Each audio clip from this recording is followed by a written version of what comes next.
Hey there, Hoshpup here, welcome to another Ninjago Summer 2016 set review. Today we'll be looking at the Titanium Ninja Tumbler, set number 70588, which has 342 pieces and 3 minifigures. The prices for the set will be listed in the description. Here's a close-up look of the Zane minifigure. Zane has both front printing on his legs and torso, as well as having back printing. He has silver hair to match his Nindroid colour scheme, and he is wielding 2 shurikens, although I doubt these are the shurikens of ice, they're probably just normal shurikens.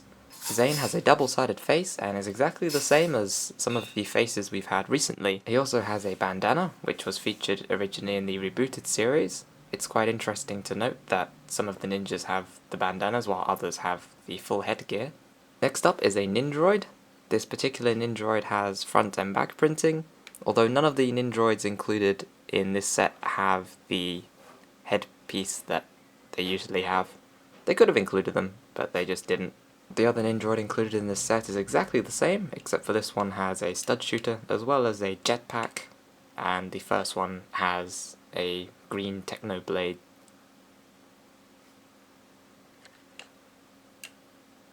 This is the Nindroid with the jetpack. The stud shooter works as you'd expect. Just fire it. The jetpack is attached via the holder that you can put on his neck, just clips on. The rockets can be angled, which you kind of need to do when standing him up, because otherwise you won't be able to, because it's too tall.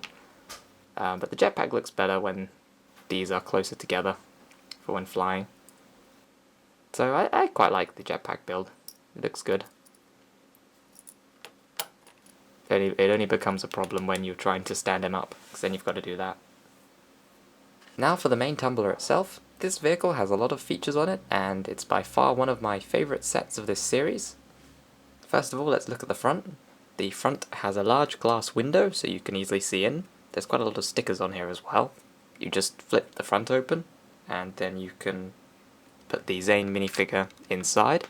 It only fits one person, but it opens and closes very easily. It's just on a hinge, and it can even rest upwards without falling over, which is quite nice.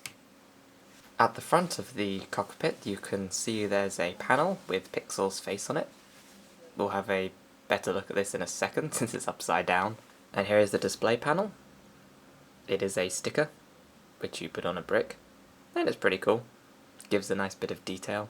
The next feature of this set is it has 2 stud shooters on the top. You just push them and the studs go flying, and then you lose them, as you usually do, but luckily you get spares. Next we have this thing which you can push inwards, and it pops out the side panels of the tumbler.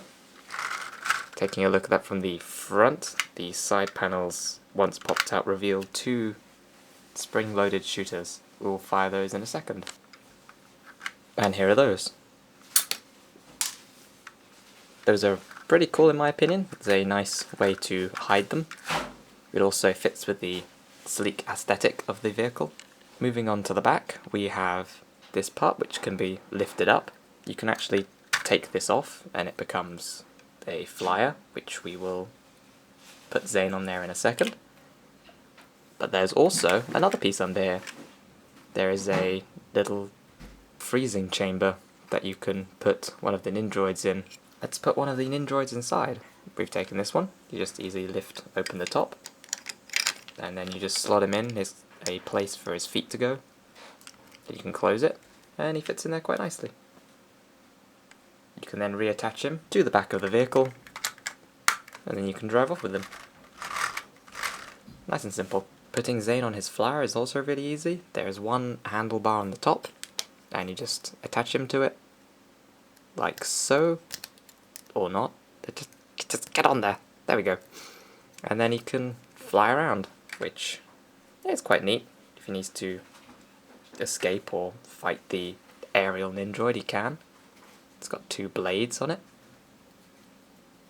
It also fits quite nicely back onto the vehicle as well.